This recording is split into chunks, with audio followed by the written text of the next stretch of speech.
সন্দেশখালীর পর এবার হিঙ্গলগঞ্জেও ইন্টারনেট পরিষেবা বন্ধ করলো প্রশাসন।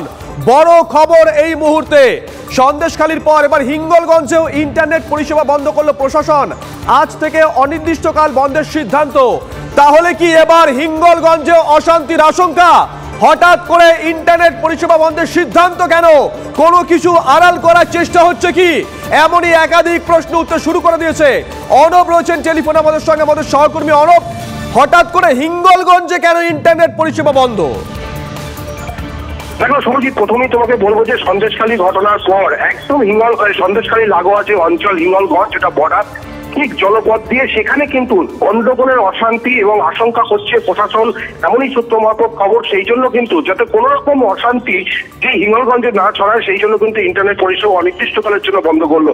এবং এর পাশাপাশি কিন্তু স্থানীয় প্রশাসন সূত্রে যে খবর আমরা জানতে পারছি যে হিঙ্গলগঞ্জের ইন্টারনেট পরিষেবা বন্ধ হওয়ার জন্য সেখানে যে বিদ্যুৎ বিভাগ আছে, ব্যাংক পরিষেবা, সেগুলো কিন্তু সাধারণ মানুষ অনেকটা সমস্যার সম্মুখীন হচ্ছে। তারা বলছে যে এই ইন্টারনেট আমরা ঠিকঠাক ভাবে পাচ্ছি না, ব্যাংকে গেলে পরিষেবা পাচ্ছি না, এবং অনেক গুরুত্বপূর্ণ কাজ সাধারণ মানুষের আটকে যাচ্ছে। সুতরাং সেই জায়গায় ক্ষেত্রে দাঁড়িয়ে কিন্তু সাধারণ মানুষের অভিযোগ এটাই, যদিও প্রশাসন বলছে যে সন্দেশখালীর আর হিঙ্গলগঞ্জ একদম মধ্যবর্তী একটা বর্ডার, সেখানে কিছু অংশে বর্ডার ধরো তোমার বাড়ি আমার বাড়ি পাশাপাশি, তোমার বাড়িতে কিছু একটা হয়েছে, আমার বাড়িতে আমি পরিষেবা বন্ধ রেখে দেবো? এটা তো হতে পারে না। নিশ্চয়ই আমার বাড়িতেও কিছু হবে।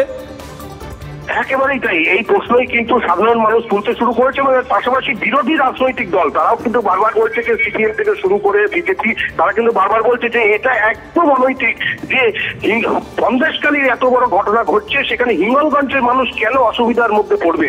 সেই জায়গার ক্ষেত্রে দাঁড়িয়ে প্রশাসনের এই সিদ্ধান্ত, সেটা কিন্তু সাধারণ মানুষ কিন্তু ঠিকঠাক ভাবে মেনে নিতে পারছে না শুভজিৎ। এবং সব থেকে বড় জিনিস যে সাধারণ মানুষ, আজকে তুমি সব থেকে বড় জিনিস, একদমই সাধারণ মানুষ যাদের কথা আমরা বলি অর্ণব সবসময়, তারা কি বলছেন শোনাবো। মায়েরা খুব সমস্যায় আছে। দ্বিতীয়ত ব্যাংকের সার্ভার প্রবলেম, তৃতীয়ত উচ্চ মাধ্যমিক পরীক্ষার সমস্যা। তারপরেও আমরা যে সোশ্যাল মিডিয়ার মাধ্যমে যে খবর দেখতে পাই, সেগুলো তো সমস্যা হচ্ছে। অনেকটাই সমস্যা হচ্ছে। কেন বলুন তো? মানে নেটের জন্য আমাদের অনেক কিছু পার্সোনাল ব্যাপার অসুবিধা হচ্ছে। টিউশনি থেকে নোট পড়াচ্ছে, আসছে না। কোনো পুরনো খবর নয়, সকাল থেকেই পুরো দিনের আভাস। লোকাল থেকে গ্লোবাল, ঘটনাস্থল থেকেই রিপোর্টারের মুখে শুনে নিন আসল ঘটনা। দিন শুরু করুন TV9 বাংলার সঙ্গে। সকালে প্রথম ব্রেকিং অ্যাট 7, সকাল 7টায়, সকাল 8টায় দেখুন 8 reporter 8 exclusive. News express at 9 দেখুন সকাল 9টায়। 10 খবর 10 রিপোর্টার অন দ্য স্পট সকাল 10টায়। লোকাল টু গ্লোবাল অ্যাট 11 দেখুন সকাল 11টায়। দেখুন morning super prime time TV9 বাংলায়। TV9 বাংলা না দেখলেই নয়।